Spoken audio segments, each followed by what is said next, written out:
Karachi S S P ضلع کرنگی حسن سردار نیازی کی جانب سے ضلع کرنگی کے تھانوں میں نئے تعینات ہونے والے ایس ایچ اوز کے تعینات ہونے کا نوٹیفیکیشن جاری کر دیا۔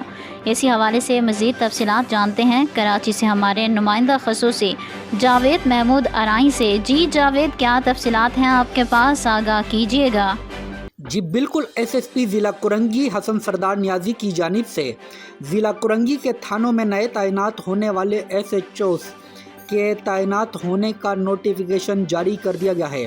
تفصیلات ذیل ہیں۔ انسپکٹر عبید اللہ ایس ایچ او کرنگی صنعتی ایریا تعینات، سب انسپکٹر ضمیر خاور ایس ایچ او زمان ٹاؤن تعینات، سب انسپکٹر زاہد لغاری ایس ایچ او کرنگی تعینات، sub inspector Adnan Bukhari S H O Awami colony تعینات، sub inspector Shamshad Chachar S H O Landhi تعینات، sub inspector Muhammad Saqib Khan S H O Shah Faisal تعینات، sub inspector Sultan Qureshi S H O model colony تعینات، sub inspector Muhammad Ali Awan S H O Saudabad تعینات، sub inspector Syed Amjad Hussain S H او الفلاح تعینات، sub inspector کلندر بخش S H او کھوکھرا پاڑ تعینات۔